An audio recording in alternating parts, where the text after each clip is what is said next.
Hello साथियों, कैसे आप सभी। मैं विवेक एक बार फिर से आप सभी साथियों का आपके अपने परिवार एग्जाम पर मैं हार्दिक स्वागत करता हूं। हम हैं एग्जाम पर कलम से क्रांति। चलिए साथियों, पेन कॉपी ले लीजिए। सभी को गुड मॉर्निंग। और आज हम लोग अपनी मेन क्लास को आगे बढ़ाते हैं। सिलेबस इत्यादि ये सब कुछ आपकी समझ में आ गया होगा, उम्मीद है मुझे समझ में आ गया होगा। आपने थोड़ी सी चीजों पर ध्यान दिया होगा। देखो बच्चा, एक अधिकारी बनने के लिए आपको अधिकारी जैसा एटीट्यूड रखना पड़ेगा, अधिकारी जैसी अपनी एक सोच रखनी पड़ेगी। इस बार पेपर लीक नहीं होगा कि कोई भी गधा हो जाके भर्ती हो जाए।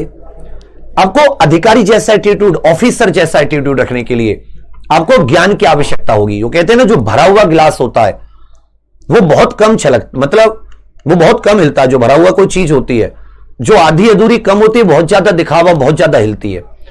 कोशिश करो गंभीरता से आप चीजों को समझें, आपस में अपनी लाइब्रेरी, अपने ग्रुप में चीजों को डिस्कस करें जो क्लास में हो रही है।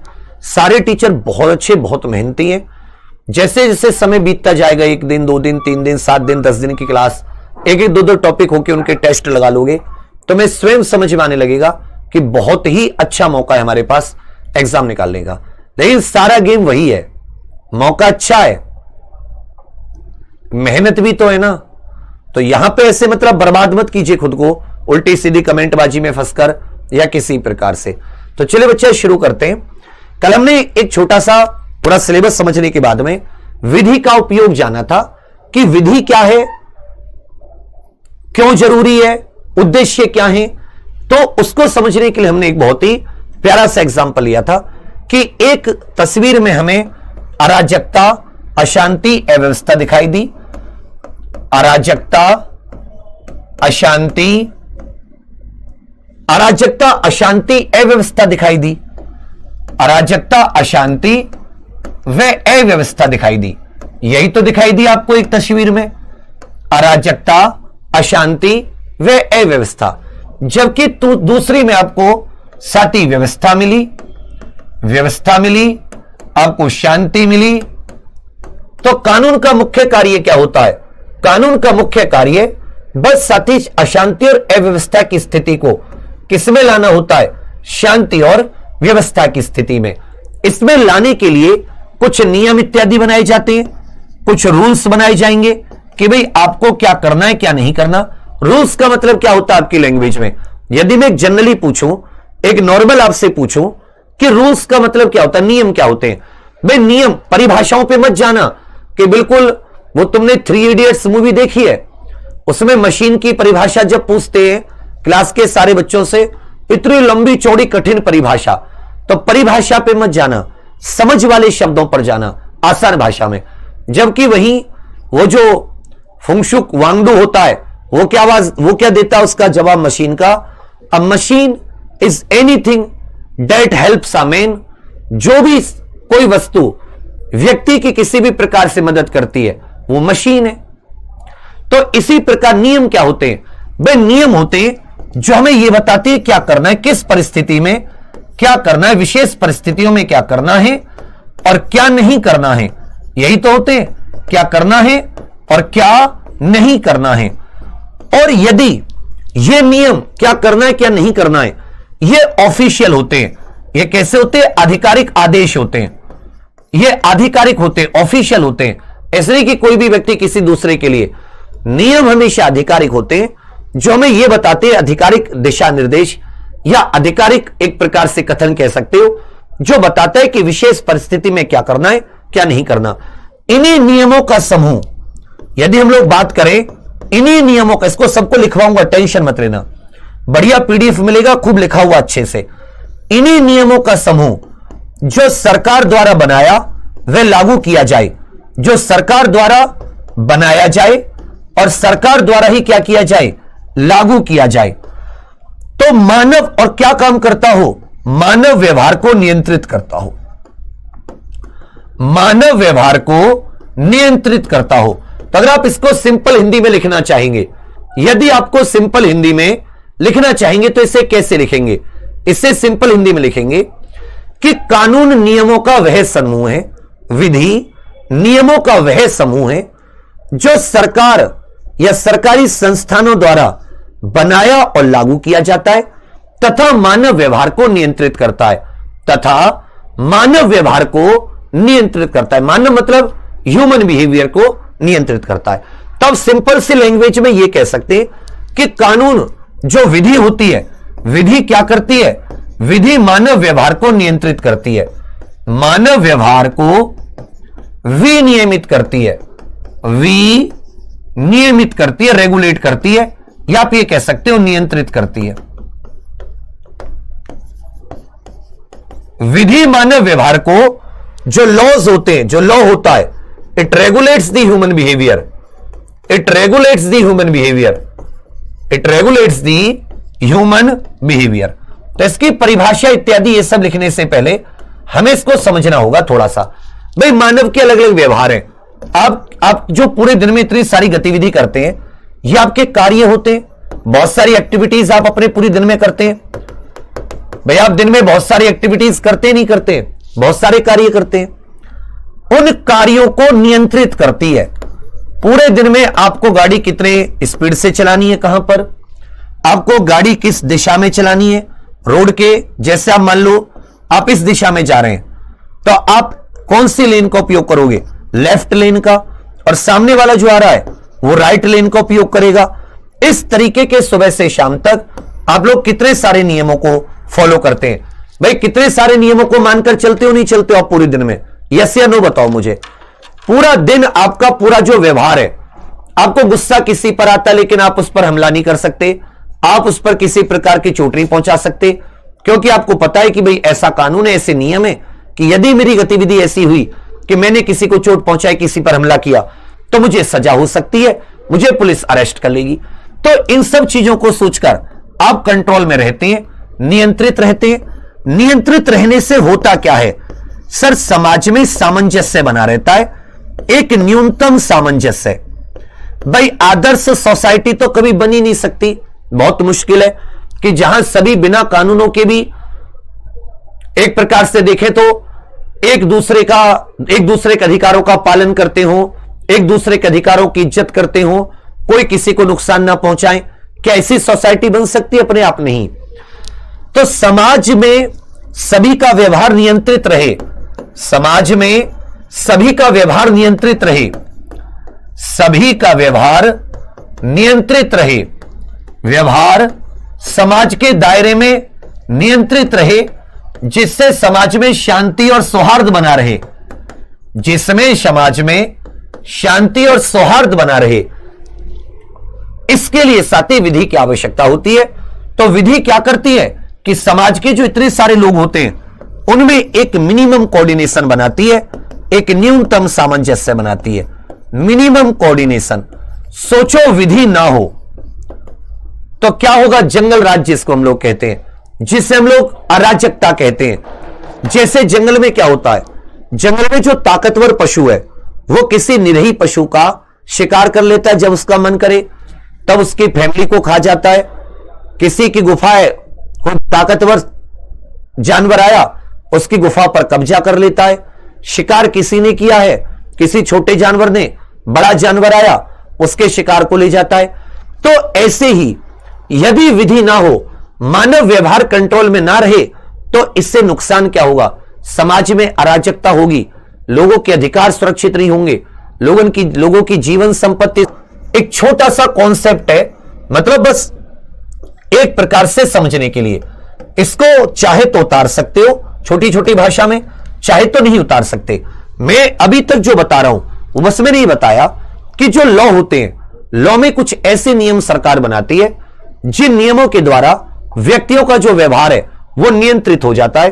किसको किस परिस्थिति में क्या करना है, यह सरकारी कथन या आधिकारिक जो स्टेटमेंट होते हैं, ऑफिशियल स्टेटमेंट, उसी को हम लोग नियम कहते हैं। जैसे कि भी रेड लाइट पर रुकना है तो यह एक ऑफिशियल नियम है, तो यहां पर व्यक्ति रुक जाते हैं। ग्रीन लाइट पर आपको चलना है तो यहां पर व्यक्ति चलने लगते हैं।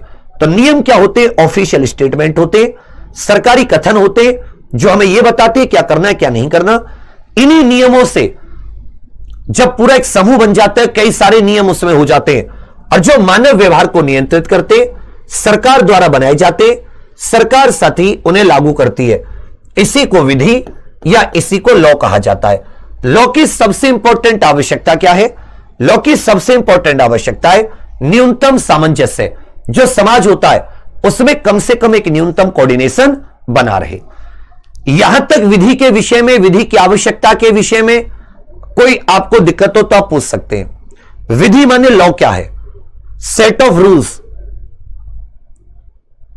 Formed and enforced by the government to regulate the human behaviour, कि मानव व्यवहार को नियंत्रित करने के लिए they are created and enforced, वो बनाए जाते, लागू किए जाते बाय द गवर्नमेंट, सरकार के द्वारा, to regulate the human behaviour. Gas cylinder होता है, जितना रेगुलेटर खोलोगे उतनी गैस ज्यादा आएगी, वैसे ही मानव व्यवहार को नियंत्रित में रखने के लिए,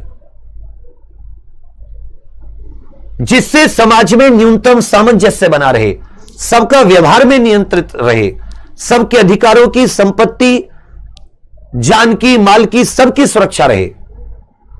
तो पूछा करो, तुम्हारे अंदर यह कीड़ा होना चाहिए, विधि क्या है, इन सबकी जानकारी तुम्हारे अंदर घुसनी चाहिए। यह एक बार और अच्छे से हम लोग परिभाषा वगैरह में पूरे हिंदी इंग्लिश में लिखेंगे, अभी तो केवल समझाने के मकसद से। तो मेरे साथ सबसे पहले हम विधि के संबंध में कुछ मौलिक बातें जानेंगे। हमने देखा कि विधि व्यक्तियों के व्यवहार को नियंत्रित करती है। अब एक क्वेश्चन आपके दिमाग में सबसे इंपॉर्टेंट आ रहा होगा, सर मानव का जो व्यवहार है उसको नियंत्रित करने की आवश्यकता क्यों पड़ती है? ह्यूमन बिहेवियर को नियंत्रित करने की आवश्यकता क्यों पड़ती है? तो मैंने कहा जो मानव है ना, वो स्वभाव से जंगली है। मतलब भाई जाहिर सी बात है, अभी तो सोसाइटी में रहने लगा। मानव एक सामाजिक प्राणी है। कहते ना मानव क्या है? मानव एक सामाजिक प्राणी है। अपनी सुरक्षा और आवश्यकताओं की पूर्ति हेतु, अपनी सुरक्षा और आवश्यकताओं की पूर्ति हेतु समूह में रहता है। आवश्यकताओं की पूर्ति हेतु वो कैसा रहता है? ग्रुप्स में, समूह में रहता है। मतलब कई सारे मानव एक साथ रहते हैं। उनमें वो साथी किसका निर्माण करता है? आपसी कानून प्रथाओं को साझा करके वो समाज का निर्माण करता है।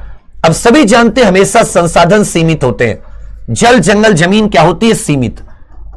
लेकिन जो इच्छाएं होती है व्यक्ति की, वो क्या होती है? असीमित।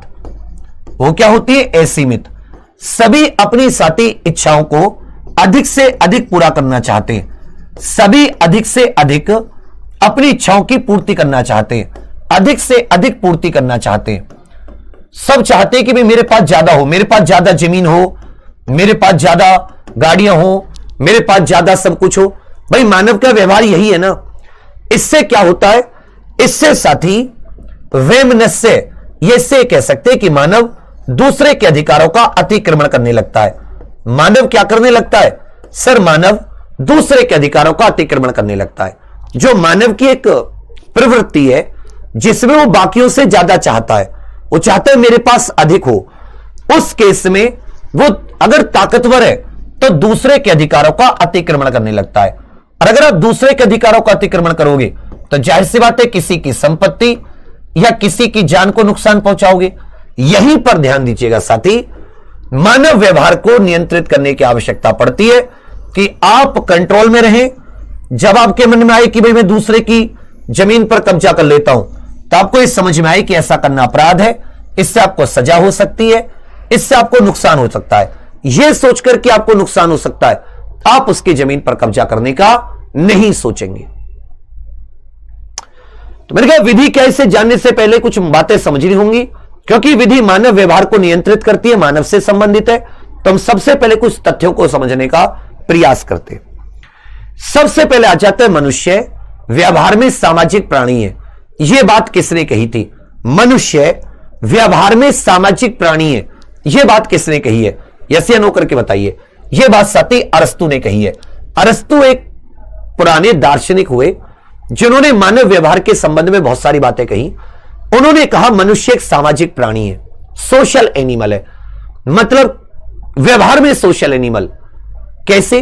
क्योंकि वो अपनी सुरक्षा और अनेक आवश्यकताओं के लिए एक दूसरे के संपर्क में आता है, समूह में रहता है। भाई क्या आप सुबह से शाम तक जितनी आवश्यकताएं उन्हें खुद ही पैदा करके खुद ही उनको उपभोग कर लेते हो? सब्जी, रोटी, आटा, दाल, चावल, जितनी चीजें हैं, दूध, दही या अन्य चीजें, जाहिर सी बात है आप दूसरे के संपर्क में भी आते हैं, सब्जी कहीं और से खरीदते, आटा कहीं और से घर पर बनाते हैं, दूध दही कहीं और से, ये सब क्या जाती हैं। तो यहां पर साथी जब आप समूह में रहने लगते हो, अपनी जरूरतें पूरी करने के लिए एक दूसरे के संपर्क में आते हो, तो आपको अधिक सुरक्षा मिलती है, आपको अधिक सिक्योरिटी मिलती है। क्या मिलती है? सुरक्षा, या आपको सिक्योरिटी मिलती है, और साथ ही आपकी आवश्यकताओं की भी पूर्ति होती है। जो आवश्यकताएं, आपकी इच्छाएं, उनकी भी आसानी से पूर्ति हो जाती है। इस वजह से आप समूह का निर्माण करते हैं, और जो समूह, ऐसे समूह जिनके साझी प्रथा हो, जिनकी प्रथाएं कैसी हो, साझी कानून व प्रथाएं, मतलब एक समान साझी कानून व प्रथाएं, इसी को हम लोग समाज कह देते हैं। साझी कानून व प्रथाएं, इसी को हम लोग क्या कह देते हैं? सोसाइटी। सोसाइटी। तो मनुष्य अपनी अनेक आवश्यकताओं के लिए एक दूसरे के संपर्क में आता है। इस संपर्क से मानव समाज का निर्माण होता है। होता नहीं होता है? चलिए भैया, इससे हमें क्या दो फायदे होते हैं मानव को? दो फायदे, एक तो उसको सिक्योरिटी मिल जाती है। मान लो वो अकेला जंगल में अपने परिवार के साथ, तो फिर उसको सिक्योरिटी नहीं मिल पाएगी। या मान लो वो अकेला रह रहा है, किसी के संपर्क में नहीं है, तो कैसे सिक्योरिटी मिलेगी? आज तो पुलिस से, अगर वो एक आम इंसान के तौर पर है या किसी भी तौर पर कहीं भी गांव शहर में आसपास के लोग हैं, और साथ साथ उसकी जो इच्छाएं हैं, भाई मानव अपनी इच्छाओं की पूर्ति करने के लिए संघर्ष करता है, मेहनत करता है, वो इच्छाएं उसकी आवश्यकताएं भी, आवश्यकताओं की पूर्ति का मतलब यहां पे इच्छा ही है, तो इच्छाओं और आवश्यकताओं की पूर्ति भी वो यहां से आसानी से कर पाता है। अब इससे क्या हुआ? मानव समाज का निर्माण हुआ। एक एक पॉइंट को समझते चलना। अब समाज के सदस्यों के बीच में, जैसे हम लोग एक जगह रह रहे हैं गांव में, तो हम गांव में रह रहे हैं, हमारे बीच में एक अलिखित, बिना लिखा हुआ कॉन्ट्रैक्ट, मान लो एक बिना लिखित कॉन्ट्रैक्ट है गांव के सभी व्यक्तियों में कि भाई हम लोग बहुत ही सद्भाव से रहेंगे, शांति से रहेंगे, एक दूसरे की जमीन पर कब्जा नहीं करेंगे, एक दूसरे के जान माल को नुकसान नहीं पहुंचाएंगे, तुम मेरा सम्मान करोगे, मैं तुम्हारा सम्मान करूंगा। आदर्श समाज की बात करें, यदि हम लोग एक बिल्कुल आइडियल सोसाइटी की बात करें, एक आदर्श समाज की बात करें, तो इस आदर्श समाज में कुछ अलिखित पहले से नियम होते हैं। कुछ क्या होते हैं? अलिखित नियम होते हैं। क्या होते हैं? अलिखित नियम, जिसको हम लोग एक सामाजिक अनुबंध कह सकते हैं। जैसे आप कहीं पर नौकरी कर रहे हो, तो जो वो ओनर है उसके साथ आपका एक एग्रीमेंट है, अनुबंध है, उसमें शर्तें वगैरह लगी हुई है कि भाई क्या सैलरी, कितने घंटे काम, ये सब कुछ। वैसे ही समाज में जो व्यक्ति रहते हैं उनके बीच में भी कुछ अलिखित नियम होते हैं, जिसको सामाजिक अनुबंध कहा जाता है, सोशल कॉन्ट्रैक्ट। इस नियमों में लिखा होता है कि भाई ये समाज के सभी व्यक्तियों को फॉलो करने होते, और समाज में सभी के द्वारा इनको मान्यता दी गई होती है, जिसमें समाज के सभी सदस्यों को शांतिपूर्ण और सुरक्षित रहने के लिए कुछ नियमों को मानना आवश्यक था। इन नियमों के मानने से क्या होगा? समाज में शांति रहेगी, समाज में सुरक्षा रहेगी, सभी एक दूसरे के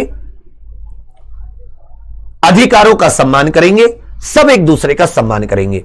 ये एक आदर्श सोसाइटी है, ये एक आइडियल समाज है। लेकिन मुझे यह बताइए, क्या वास्तव प्रैक्टिकल में ऐसा होता है? क्या प्रैक्टिकल व्यवहार में ऐसा होता है कि सब लोग एक दूसरे का सम्मान करते हो, एक दूसरे के जान माल की रक्षा, एक दूसरे के अधिकारों का सम्मान करते हो? आदर्श सोसाइटी में तो ऐसा हो सकता था, राम राज्य में। आदर्श समाज का मतलब है राम राज्य। सब अपने आप को सुरक्षित महसूस कर रहे हैं, कोई टेंशन नहीं है, सब एक दूसरे का आदर सम्मान कर रहे हैं, कोई किसी की जल जंगल जमीन पर कब्जा नहीं कर रहा, कोई किसी के जान माल को नुकसान नहीं पहुंचा रहा। बेटा ये है कॉन्सेप्ट। कॉन्सेप्ट को समझने में थोड़ा सा समय लगता है। एक चीज इसमें समझने के लिए है क्या, मैं कोई ऐसी थ्योरम तो पढ़ा नहीं रहा, या मैथ का कोई ऐसा कॉन्सेप्ट। आप एक समाज में रहते हो, मुझे बताओ समाज में क्यों रहते हो? क्या जरूरी है, क्यों आप अकेले किसी जंगल में जाके नहीं रहते? इसलिए रहते हो ना कि आपकी जो अलग अलग आवश्यकताएं पूरी जिंदगी को बिताने के लिए, वो आवश्यकताओं की पूर्ति हो सके एक दूसरे से। किसी से खाने पीने का सामान लोगे, किसी से कुछ, किसी से कुछ, सारी चीजें तो आप खुद नहीं कर सकते। दूसरी चीज, सुरक्षित रहोगे, जंगल में कौन आके मार जाए। मैं बस वही बताने की कोशिश कर रहा हूं कि लॉ की आवश्यकता क्यों पड़ी। पहले समाज जंगली था, स्टेट ऑफ नेचर में था, प्राकृतिक अवस्था में व्यक्ति अपने परिवार छोटे छोटे कबीलों में अलग अलग रहता था, आवश्यकताओं की पूर्ति भी मुश्किल थी सभी की, और साथ साथ जान माल का खतरा भी था। तो वो बता रहे कि फिर मनुष्य समूह में क्यों आया और क्यों फिर कानून की जरूरत पड़ी। तो बिल्कुल बेसिक से उठाने की कोशिश किया। मैंने फिर से तुम्हें कल बताया था, मेरे साथ ये पहली 2-3 क्लासों में कुछ नहीं आएगा, बहुत घी है वो, बड़े मुश्किल पचेगा। चौथी पांचवी में जो कॉन्सेप्ट मिलेंगे पहली क्लास के, और ये हाँ सर तो बात सही है, तुमने वहां पे बताया था। मेरे पास भी ऑप्शन होता है फैक्ट से शुरू कर दूं, लेकिन उसका कुछ फायदा नहीं है। दूसरी बात मैं तुमसे क्या कह रहा हूं, सब लोग सीरियस नहीं है, मन तो सबका करता है यूपीएसआई का, सब नहीं है। जितने तुम पढ़ रहे हो ना, 10 दिन बाद तुम में से 25% बचेंगे, 75% मैदान छोड़ चुके होंगे। तुम्हें मैदान छोड़ना है क्या, यस या नो करके बताइए। अभी मैं क्वेश्चन कराने लगूं, सारे आ जाएंगे, लेकिन उनको पता ही नहीं है गधों को, क्वेश्चन से ऐसा ही नहीं निकलेगा, ऐसा इसी ज्ञान से निकलेगा। 1-2 क्वेश्चन करने में ज्ञान बहुत हेल्प करेगा। तो मैंने कहा राम राज्य जहां कुछ अलिखित नियम है, सभी उनका पालन करते हैं, सभी पालन करते हैं, सभी क्या करते हैं, साथी पालन करते हैं, और मतलब एक दूसरे का आदर्श, एक दूसरे का सम्मान, इससे एक आदर्श समाज बनता है।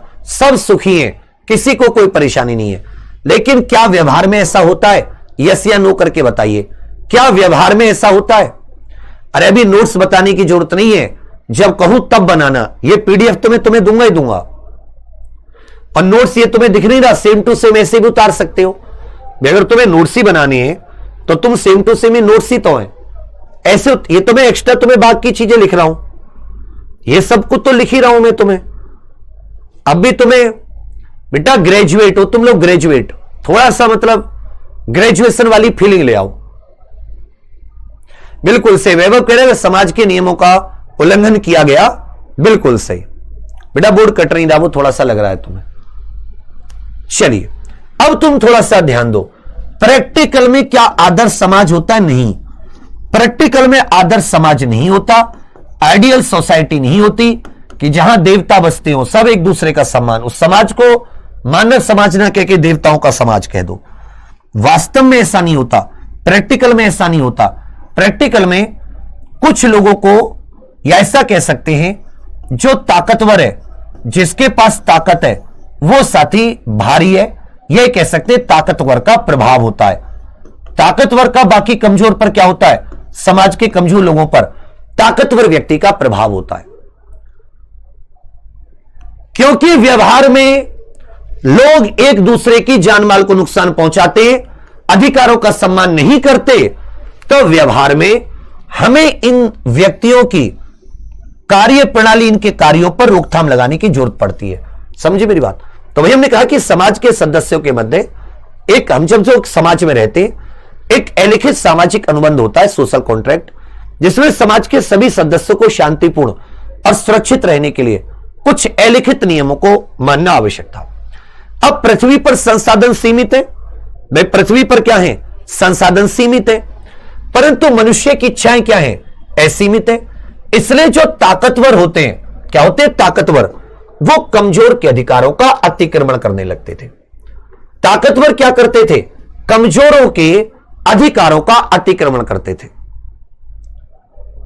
जिसकी ज्यादा संख्या ताकतवर है, लंबा चौड़ा तगड़ा, घर में 5-10 लोग और हैं। गांव में नहीं होता था जैसे किसी के 10 लड़के हैं, लड़ाई होगी किसी से भी, चाहे घर में अनाज ना हो खाने के लिए, 10 के 10 लट्ठ लेके आ जाते थे लड़ने के लिए, तो ताकतवर। तो पृथ्वी, अब ये सब कुछ करते क्यों है लोग?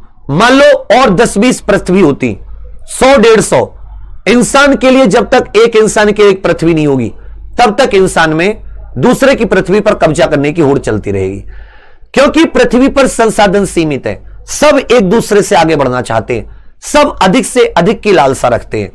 इस वजह से लोग एक दूसरे के अधिकारों का अतिक्रमण करते हैं। अब जब लोग एक दूसरे के अधिकारों का अतिक्रमण करते थे, तो यहां पर किसकी आवश्यकता पड़ी? यहां पर कुछ ऐसे नियमों की आवश्यकता पड़ी कि जिसे समाज के सभी व्यक्ति माने, और समाज के जो व्यक्ति ना माने, जिन नियमों को समाज के सभी व्यक्ति माने, और अगर समाज के सभी व्यक्ति नहीं मानते, कोई उनका अतिक्रमण करता है तो फिर उसको सजा भी मिले, उसे पता हो कि ये नियम है, इन नियमों को नहीं मानने पर यह सजा है, जिससे कि वो डर कर उन नियमों को माने और समाज में शांति बनी रहे। तो समाज के सभी व्यक्तियों के अधिकार सुरक्षित रहे और समाज में शांति रहे, इसके लिए समाज के व्यक्तियों ने संपूर्ण समाज के लिए समान समझ रहे हो, एक जैसे नियम बनाने का अधिकार एक प्राधिकारी, प्राधिकरण या सरकार को दे दिया। इन्होंने कहा कि भाई देखो, हम लोग एक समाज है, एक क्षेत्र में रह रहे हैं, हमारी प्रथाएं परंपराएं एक जैसी हैं, और आप एक काम कीजिए, हम सबके लिए हम अपनी मर्जी से कानून या नियम बनाने का अधिकार, हमने एक अलग से संस्था चुन ली, हमने एक अलग से संस्था बनाई। क्या बनाई? संस्था, इन नियमों को बनाने और लागू करने के लिए। मतलब ये संस्था क्या करती है? ये नियम बनाती भी है, नियम लागू भी करती है, नियम बनाती भी है, नियमों को लागू भी करती है, नियमों को क्या करती है? लागू करती है, और साथ ही उल्लंघन करने पर दंड भी देती है, उल्लंघन करने पर दंडित करती है। उल्लंघन करने पर क्या करती है? दंडित। ऐसा करना क्यों आवश्यक था? ऐसा करना क्यों आवश्यक था? क्योंकि अगर समाज को ऐसे खुला छोड़ रहे थे, किसी संस्थान को चुनकर उसे नियम इत्यादि बनाने की शक्ति नहीं दे रहे थे, तो जो ताकतवर व्यक्ति हैं वो उन्होंने अपने आप अपने हाथ में शक्ति ले ली थी। वो ताकतवर ही नियम बना रहे थे समाज के, आपको ऐसा करना, आपको ऐसा नहीं करना। क्योंकि यदि आपको सबको समान रूप से लेकर चलना है, ताकतवर कमजोर सबको, तो इसका मतलब उस समाज के लिए नियम कौन बनाए? समाज से बाहर की संस्था बनाए, लेकिन उसे चुना किसने हो? उसे चुना समाज नहीं हो। तो ऐसी संस्था को क्या कहा गया? सरकार कहा गया। ये it form laws, it created laws, ये लॉज बनाती है, ये साथ ही उन कानूनों को, लॉज को लागू करती है, और यदि कोई उनका अतिक्रमण या उल्लंघन करता है तो ये उसको कार्रवाई भी करती है, उसको दंडित करती है। यहां तक विधि और मानव व्यवहार के बारे में समझ में आया। यहां से तुम्हें दो चीजें समझ में आई होंगी कि जो मानव व्यवहार है वो किस वजह से एक दूसरे के अधिकारों का अतिक्रमण करता है। क्योंकि संसाधन सीमित होते हैं, ताकतवर हमेशा अपनी धाक जमाना चाहता है, प्रभाव जमाना चाहता है। इसके लिए अब क्या करो, एक संस्था बनाओ अलग से। जैसे आपने देखा होगा कि यदि आपको अंतरिक्ष, सरकार है इतनी बड़ी हमारी भारत सरकार, उसको अंतरिक्ष में कुछ चीजें भेजनी है, तो उसने अंतरिक्ष से संबंधित एक अलग संस्था बना दी कि भाई तुम्हारा काम है ऐसे नियमों को लागू करना जो संसाधन है, जिनके ऊपर लड़ाइयां चल रही हैं, उनका सही से बंटवारा हो सके, जिससे सभी समुदाय, सभी वर्गों का आर्थिक और सामाजिक विकास हो सके।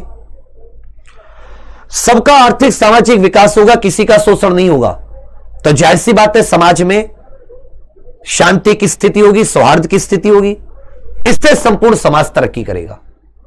तो इन सब कारणों से ही साथी सरकार का जन्म हुआ, और वही सरकार क्या है? व्यक्तियों के लिए नियम इत्यादि बनाती है।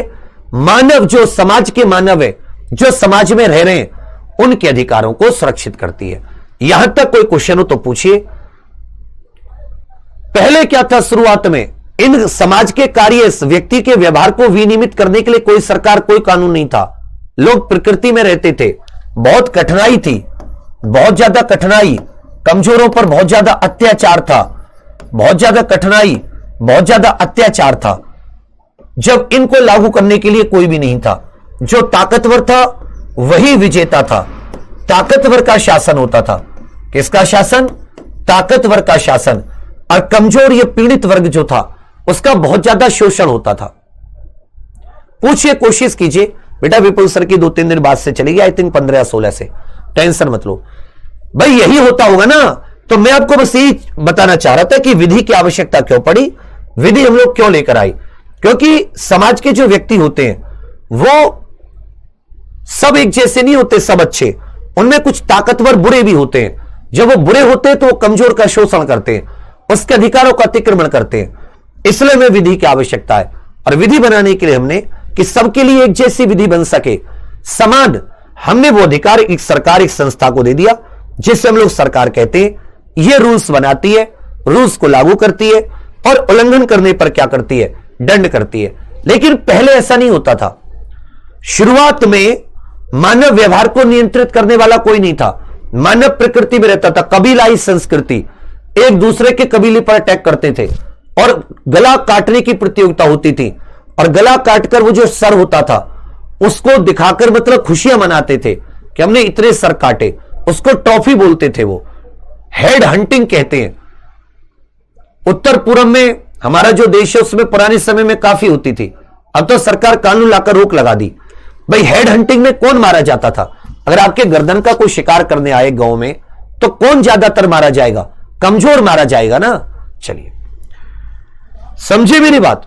तो समाज में अत्याचार और कठिनाइयां थी, बहुत ज्यादा अत्याचार और कठिनाइयां। तो इस चीज से निपटने के लिए उस समय के व्यक्ति दो प्रकार के समझौते करते थे। उस समय के व्यक्ति कितने प्रकार के समझौते? दो प्रकार के समझौते। एक होता था पैक्टम यूनियोनिस। ये जो पैक्टम यूनियोनिस है, ऐसे लिख लेना, इससे समाज का निर्माण हुआ। इससे समाज का निर्माण हुआ। इससे किसका निर्माण हुआ? समाज का निर्माण हुआ। इससे सोसाइटी का निर्माण हुआ है। इससे समाज का निर्माण हुआ है, इससे साथ ही सोसाइटी का निर्माण हुआ है। तो लोग अपने जीवन और संपत्ति की सुरक्षा हेतु एक समाज का निर्माण करते जहां वे एक दूसरे का सम्मान करते और शांति और सद्भाव में रहते। यह राम राज्य की स्थिति है। सोचकर तो वो सब यही आए थे। सब एक साथ जब उन्होंने समाज बनाया तो सबने यही सोचा था कि भाई सब लोग एक दूसरे का सम्मान करेंगे, मस्त रहेंगे। इसको बोलते क्या? इसको नोट कर लीजिएगा, पैक्टम यूनियोनस। दो बार बोलिएगा इसको, अंग्रेजी हिंदी वाले पैक्टम यूनियोनिस। पैक्टम यूनियोनिस। तो किस समझौते से समाज का निर्माण होता है? किस समझौते से समाज का निर्माण होता है? जो समाज बनता है जहां मानव पहले अकेला अकेला रहता था, अलग अलग रहता था, वहां किस समझौते के जरिए मानव एक साथ आकर समाज का निर्माण किया, एक साथ रहने लगा। इन पर भी क्वेश्चन कराऊंगा, टेंशन मत लेना। इन छोटी छोटी चीजों पर भी क्वेश्चन कराऊंगा। इसी से साथ ही फॉर्मेशन ऑफ सोसाइटी। जब बहुत ज्यादा मानव प्रकृति में रहता था, मानव के कार्यों को, समाज के कार्य, मानव व्यवहार को नियंत्रित करने के लिए कुछ नहीं था, तो बहुत ज्यादा अत्याचार कठिनाइयां थी। और इन अत्याचार कठिनाइयों से बचने के लिए व्यक्तियों ने दो समझौते किए। एक किया पैक्टम यूनियनिस, जिसको साथी सोसाइटी का निर्माण कहते हैं। वो एक साथ आए अपनी सुरक्षा और आवश्यकताओं की पूर्ति के लिए। उन्होंने जीवन और संपत्ति की सुरक्षा हेतु एक समाज का निर्माण किया जहां वे एक दूसरे का सम्मान करते हुए शांति और सौहार्द से रहते थे। इसी को क्या कहा जाता है? पैक्टम यूनियनिस कहा जाता है। इसी को क्या कहा जाता है? पैक्टम यूनियनिस कहा जाता है। बेटा भाई कैसे, इसको जैसे मैं बता रहा हूं, इसको कोई क्वेश्चन तो निकालो, क्या समझ में नहीं आ रहा वो तो निकालो। पॉलिटी रीजनिंग में हिंदी सारे बढ़िया हैं, समय तो दो, फिर तुम कचरों पर पढ़ोगे और कचरों को कुछ नहीं आता। ये सब ऊपर ऊपर से धाराएं पढ़ाते हुए चलेंगे बस, और तुम्हें बड़ा बढ़िया लगेगा। लेकिन फिर से कह रहा हूं, जो बच्चे भरोसा कर रहे हैं, दो बार है ये एसआई, इन्हीं नायाब हाथों से तुम्हें पेपर में जितना सब करके आएंगे उससे कम से कम 20 क्वेश्चन ज्यादा करके आओगे। वो अंतर ज्ञान के साथ साथ, फैक्ट के साथ साथ समझ।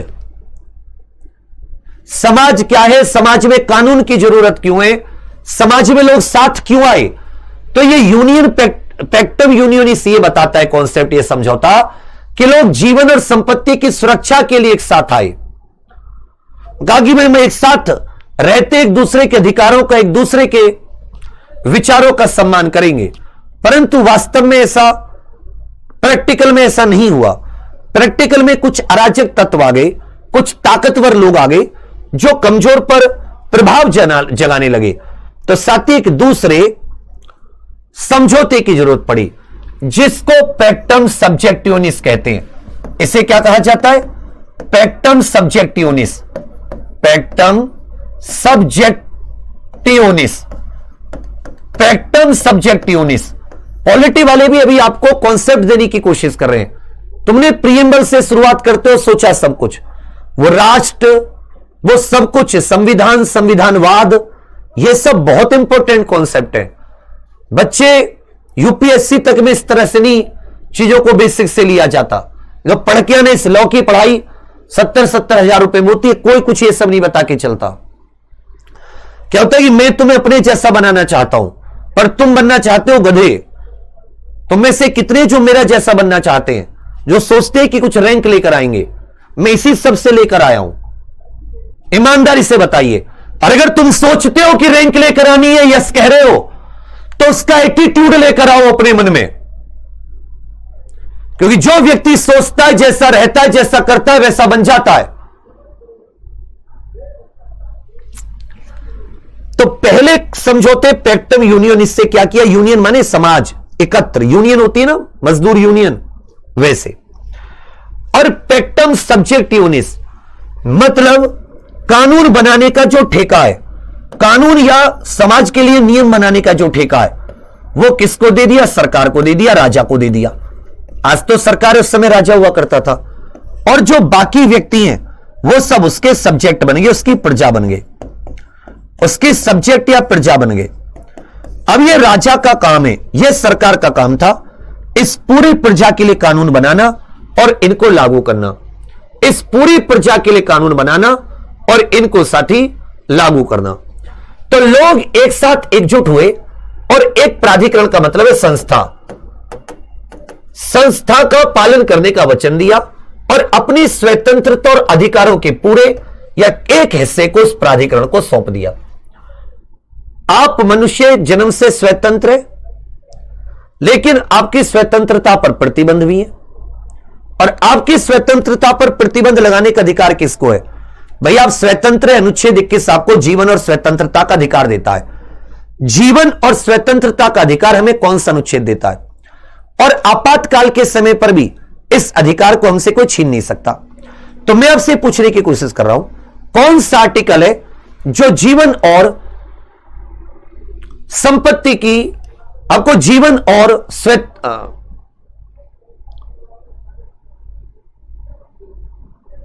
Freedom of life and liberty,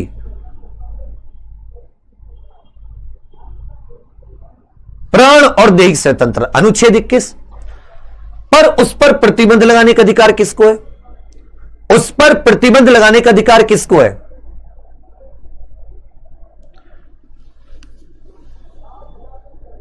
बेटा बफरिंग थोड़ी बीच में कहीं आ रही होगी, ये क्या हो रहा है? एक सेकेंड।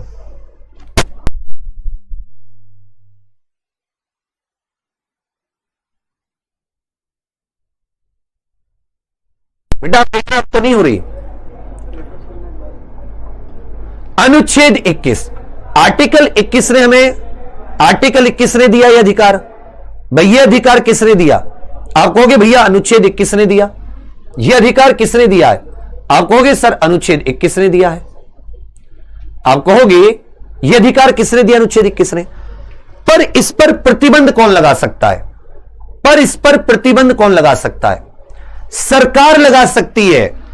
अरे आपको अरेस्ट कर लिया, आपने कोई क्राइम किया, आपने मान लो किसी का मर्डर कर दिया, किसी की हत्या कर दी, आपने कोई क्राइम किया, तो आपको सरकार, पुलिस अरेस्ट कर सकती है ना। पुलिस किसका पार्ट है? सरकार के तो पार्ट है जो कानूनों को लागू करती है। तो आपकी जीवन और स्वतंत्रता पर प्रतिबंध लग गया, नहीं लग गया? आपकी जीवन स्वतंत्रता पर प्रतिबंध लगाने का अधिकार आपने किसको दे रखा? सरकार को दे रखा है। और सरकार भी एक प्रक्रिया का पालन करती है, वारंट इत्यादि निकालती है। अगर कम गंभीर अपराध होता है और ज्यादा गंभीर अपराध होता है तो सीधे आपको गिरफ्तार कर लिया जाता है, फिर 24 घंटे के अंदर कोर्ट में पेश किया जाता है पास वाले मजिस्ट्रेट के पास। तो यह सब क्या है? आपने अपने जीवन संपत्ति के कुछ अधिकार को, जीवन और स्वतंत्रता के अधिकार को या उसके कुछ हिस्से को आपने उस संस्था, उस सरकार को सौंप दिया। आप एकजुट हुए और आपने एक संस्था, एक सरकार का गठन किया और आपने उसे वचन दिया कि हम आपकी आज्ञा का पालन करेंगे। अब भारतीय नागरिक हैं, तो भारतीय नागरिक के तौर पर आप वचनबद्ध है ना कि आप भारत के कानूनों का पालन करेंगे। और इसके लिए आपने अपनी कुछ स्वतंत्रता भी सरकार को सौंपी, वो आपकी स्वतंत्रता को नियंत्रित कर सकती है। बदले में इस संस्था ने आपको क्या दिया? इस सरकार ने, जो संस्था की बात हम लोग कर रहे हैं, अथॉरिटी की बात हम लोग कर रहे हैं। इसने आपको क्या दिया? इसने सभी को जीवन, संपत्ति और एक निश्चित सीमा तक स्वतंत्रता की सुरक्षा की गारंटी दी। सरकार हमें यही तो गारंटी देती है कि हम आपके जीवन की रक्षा करेंगे, अच्छी कानून व्यवस्था होगी, पुलिस होगी, आपसे कोई आपको परेशान नहीं कर सकता, कोई वसूली नहीं कर सकता, कोई आपकी संपत्ति पर कब्जा नहीं कर सकता। यही दिया ना, संपत्ति की गारंटी दी, कोई आपकी संपत्ति को नहीं छीन सकता, कब्जा नहीं कर सकता, और एक निश्चित सीमा तक स्वतंत्रता। पूर्ण स्वतंत्रता नहीं है, कुछ सीमा तक कानून के अनुसार। आप मर्डर करोगे तब ऐसा नहीं है जी मुझे तो स्वतंत्रता है, मैं तो मर्डर करके जेल से बाहर रहूंगा, नहीं। तो इस तरह की गारंटी किसने दी? सरकार ने। सरकार से पहले राजा होता था, राजा भी सरकार ही था। तो इसीलिए इसको क्या कहा गया? पैक्टम सब्जेक्ट यूनिस कहा गया। इसको क्या कहा गया? पैक्टम सब्जेक्ट यूनिस।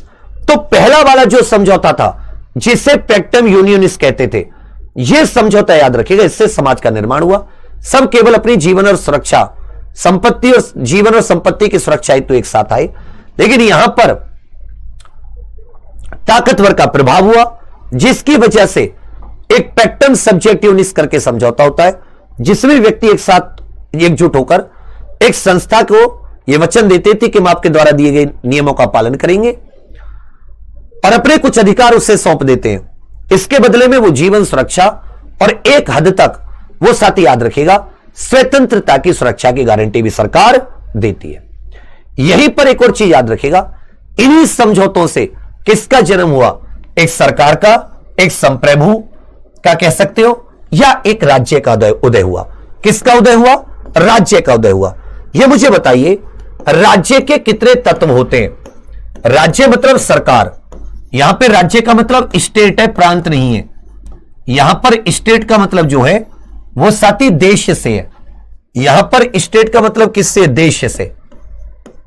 यहां पर स्टेट का मतलब राज्य से नहीं है।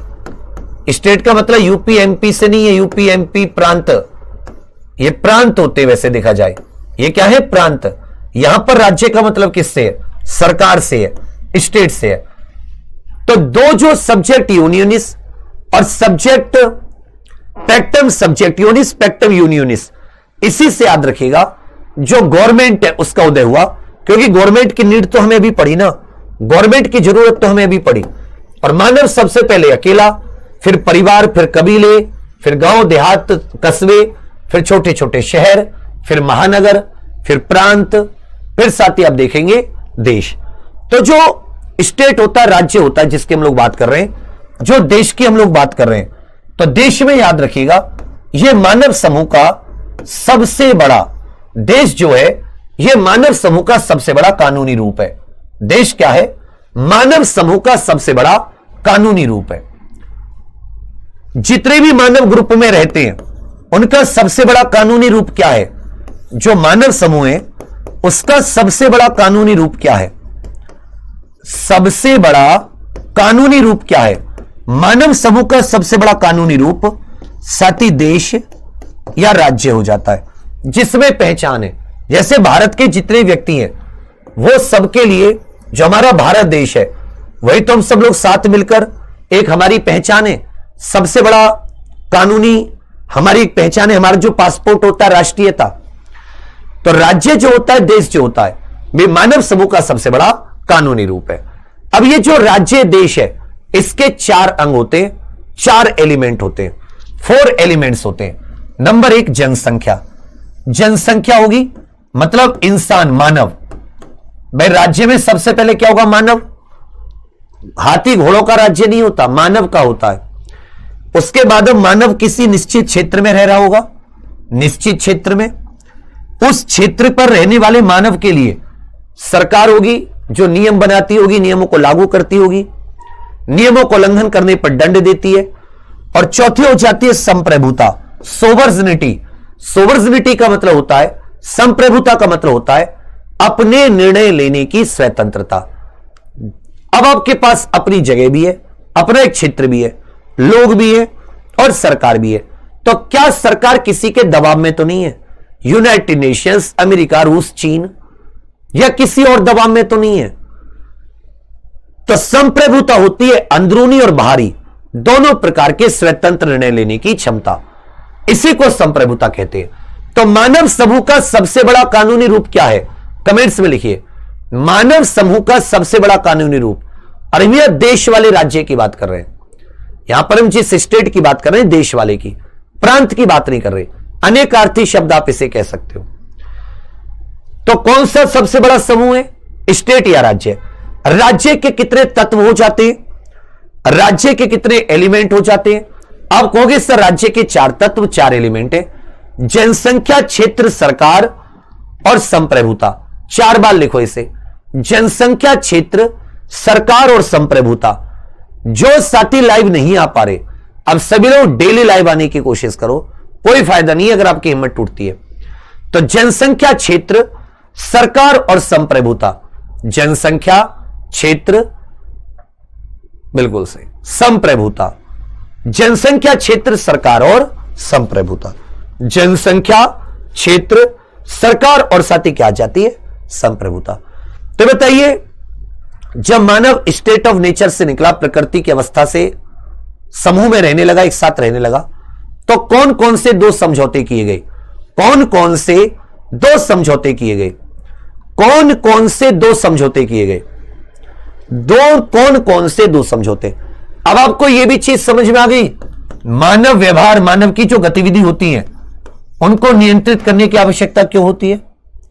इनको नियंत्रण करना क्यों जरूरी है? इनको नियंत्रित करना क्यों जरूरी है? यह अच्छे से समझ में आ गया होगा। उसका उद्देश्य क्या है नियंत्रण करने का? सब लोग अपने अपने दायरे में रहें, कोई किसी के अधिकारों का अतिक्रमण इत्यादि ना करे, जिससे समाज में शांति और सद्भाव रहे। जिससे समाज में क्या रहे सर? शांति और सद्भाव रहे। जिससे समाज में शांति और सद्भाव रहे। जिससे समाज में क्या रहे सर? शांति और सद्भाव। 2 बताइए, 2 समझौते थे। एक था सर पैक्टम यूनियोनिस, लिखो, केवल पैक्टम नहीं था, पैक्टम यूनियोनिस। यहां यूनियन से भी याद कर सकते हो, पैक्टम यूनियन, पैक्टम यूनियन। पैक्ट माने समझौता, गांधी इरविन पैक्ट याद है? पैक्ट माने समझौता, यूनियन, एक साथ किसका निर्माण हुआ? समाज का निर्माण हुआ। और एक क्या था? पैक्टम सब्जेक्टिवनिस। एक क्या था? पैक्टम सब्जेक्टिवनिस। एक था पैक्टम सब्जेक्टिवनिस, एक क्या था? पैक्टम सब्जेक्टिवनिस। यह समझ में आ गया मानव व्यवहार को नियंत्रित करना क्यों आवश्यक है? मानव व्यवहार को नियंत्रित करना क्यों आवश्यक है? मानव व्यवहार को नियंत्रित करना इसलिए आवश्यक है जिससे सभी के अधिकारों को सुरक्षा दी जा सके, कोई किसी के अधिकारों का अतिक्रमण ना करे, समाज में शांति व्यवस्था बनी रहे। तब समझ में आया विधि क्यों जरूरी थी। अब विधि की परिभाषा, विधि के उद्देश्य, ये सब छोटी छोटी चीजें, बस यही थोड़ा सा कॉन्सेप्ट है। अगली क्लास से आपको खूब फैक्ट मिलेंगे, इतने फैक्ट, इतनी धाराएं, सर पकड़ लोगे, सर कैसे याद करें? फिर कहोगे पहली वाली क्लास अच्छी थी, कम से कम इतनी धारा याद तो नहीं करनी पड़ रही थी। एक ईमानदारी से बताइए, कुछ कुछ मतलब देखो, बूंद बूंद से समुद्र भरेगा। 2 क्लास कल में तो केवल इस सिलेबस ही समझाया, एक क्लास से अब क्या ही अभी आपके अंदर आएगा। लेकिन जब दूसरी, तीसरी, चौथी क्लास लोगे और फिर उसे फर्स्ट सेकंड क्लास के कॉन्सेप्ट से आप मैच कराओगे, तब मजा आएगा कि हां कितना जरूरी था कॉन्सेप्ट पढ़ना। क्योंकि दिमाग में क्लैरिटी होनी चाहिए हर चीज पर। फिर भी आपके दिमाग में कोई विषय आ रहा है तब बता दीजिए, नोट्स आ जाएगी बेटा जल्दी आप सभी की। ऐसा ही वालों के नए नोट्स आएंगे, जो ये नई मूल विधि है। हौसला रखो तुम लोग, अभी आएगा तुम्हारा वक्त, तुम्हारा टाइम आएगा। लिख दो, अपना टाइम आएगा। तुम में से सब वर्दी में छाएगा, अपना टाइम आएगा।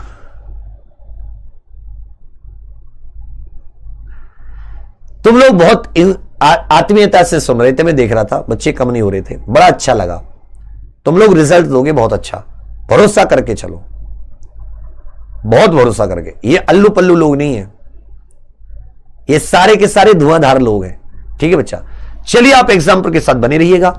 आपके और साथी भी एग्जाम्पल से जुड़ना चाहें तो जरूर जुड़िएगा। बाकी कोई ओ लेवल वो लेवल की जरूरत नहीं होती बेटा, बाकी कुछ और होगा तो जल्दी बताएंगे। क्लास ऐसे चलती रहेंगी। इस वीक एक मैराथन का भी मेरा मन है। उस मैराथन में मैंने क्या सोचा है कि जैसे हम लोग तो अभी कानून ये सब पढ़ते रहेंगे, मान लो संडे को लगा दी तो हम लोग कम से कम आरटीआई वगैरह एक एक कानून हर सैटरडे संडे कंप्लीट करते चले। Thank you. जय हिंद।